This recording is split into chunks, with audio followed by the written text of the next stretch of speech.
Hello అండి. నిన్న night 'triple A' సినిమాస్‌లో 'టుక్ టుక్' అనే సినిమా ప్రీమియర్ షో చూశాను. 'కోర్ట్' సినిమాతో ఎంతో పేరు తెచ్చుకున్న చైల్డ్ ఆర్టిస్ట్ రోషన్ ఇందులో one of the major role చేశాడు. మరి సినిమా ఎలా ఉందనేది తెలుసుకోబోయే ముందు మన ఛానెల్‌ని సబ్స్క్రైబ్ చేసుకోండి. ఎందుకంటే ప్రతి సినిమాకి first theatrical and OTT review ఇస్తుంది మేమే. అండ్ అలానే 1,000 లైక్స్ అయితే టార్గెట్ ఇస్తున్నా. కొట్టేయండి వీడియోకి.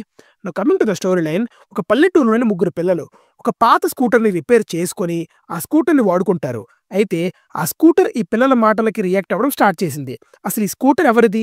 ఆ స్కూటర్‌కి ఫీలింగ్స్ అండ్ రియాక్షన్స్ ఎలా వచ్చాయనేది remaining part of the film. Now coming to the positives. సినిమాలో లొకేషన్స్ చాలా బాగున్నాయి.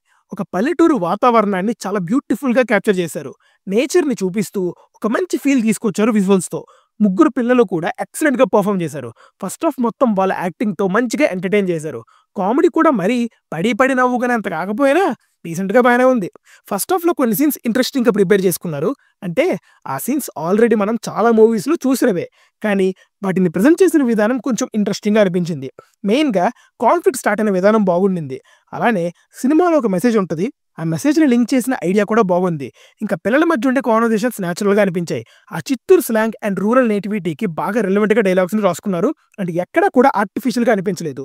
ఇంకా టెక్నికల్‌గా ప్రతి క్రాఫ్ట్ నుండి మంచి వర్కే కనిపించింది. ముఖ్యంగా సినిమాటోగ్రఫీ చాలా బాగుంది. పల్లెటూరులో ఉండే నేచర్‌ని చాలా బాగా క్యాప్చర్ చేశారు.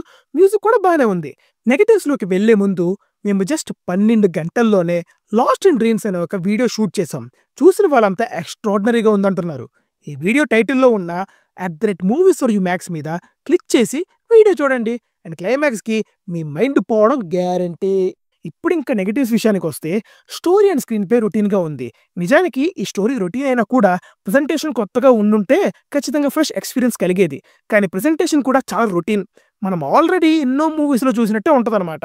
సెకండ్ హాఫ్ మొత్తాన్ని అయితే ఇంటర్వెల్‌కే గెస్ చేసేస్తామనమాట. బట్ వెయిట్ చేశా సమ్‌హౌ సర్ప్రైజ్ చేస్తారేమో అని. కానీ లేదు, ఎటువంటి సర్ప్రైజ్ ఆర్ న్యూ ఎలిమెంట్ లేకుండా చాలా సేఫ్‌గా చేసేశారు. ఫస్ట్ హాఫ్‌లో ముగ్గురు పిల్లల వల్ల డీసెంట్ ఎక్స్‌పీరియన్స్ కలిగింది కానీ సెకండ్ హాఫ్ మాత్రం బోర్ కొట్టేసింది భయ్యా. చాలా రొటీన్‌గా, చాలా ఫ్లాట్‌గా, అసలు ఇంట్రెస్టింగ్‌గా అనిపించకుండా ఉంటది. అసలు చాలా స్కోప్ ఉండింది సెకండ్ హాఫ్‌లో మనల్ని ఎంగేజ్ చేయడానికి. కానీ ఎందుకో మరి సెకండ్ హాఫ్ మీద అస్సలు కాన్సంట్రేట్ చేయకుండా సినిమాని చుట్టేసారనిపించింది. సెకండ్ హాఫ్ మొత్తాన్ని మేనేజ్ చేసేయడానికి ట్రై చేశారు కానీ ఒక యూనిక్ ఫీల్‌ని ఇద్దామనైతే ఎక్కడ ట్రై చేయలేదు. లవ్ స్టోరీ చాలా వీక్‌గా ఉంది.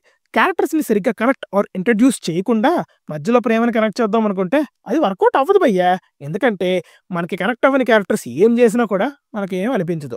ఎమోషనల్ కనెక్ట్ అస్సలు లేదు సినిమాలో. స్కూటర్ అండ్ పిల్లలకి మధ్యలో ఉండే ఎమోషన్‌ని కూడా సరిగ్గా కనెక్ట్ చేయలేకపోయారు. అండ్ మెయిన్ క్యారెక్టర్‌కి జరిగే ఒక ట్రాజిక్ ఇన్సిడెంట్‌కి సంబంధించి అసలు క్లారిటీగా ఏమీ చూపించకుండా సినిమాని అవగొట్టేస్తారు. ఇంక ఎవరికి నచ్చింది వాళ్ళు ఊహించుకోండ్రా అని వదిలేసారో ఏంటో మరి నాకైతే అర్థం కాలేదు. సాంగ్స్ అయితే అస్సలు బాలేవు. మాటి మాటికి స్పేస్ ఇవ్వకుండా వస్తున్నట్టు అనిపించాయి. క్లైమాక్స్ కూడా అసలు కన్విన్సింగ్‌గా అనిపించలేదు. ఆ క్లైమాక్స్‌కి అసల స్ట్రాంగ్ రీజనే లేదండి. సినిమాలో లాజిక్స్ అడుగుతున్నావేంట్రా అని మీరు నన్ను అడగొచ్చు. బట్ మ్యాజిక్ క్రియేట్ కానప్పుడు లాజిక్స్ పొక్కల్లా కనిపిస్తాయి. మ్యాజిక్ క్రియేట్ అయితే ఎవడు లాజిక్‌లు అడగడు కాబట్టి. పెర్ఫార్మన్సెస్ విషయానికొస్తే సినిమాలో ముగ్గురు పిల్లలు మంచిగా ఎంటర్‌టైన్ చేశారు. అండ్ సాన్వి మేఘన గారు కూడా బానే చేశారు. సో ఫైనల్‌గా 'టుక్ టుక్' సినిమా గురించి చెప్పేదేంటంటే ఇట్స్ అన్ యావరేజ్ ఫిల్మ్ భయ్యా.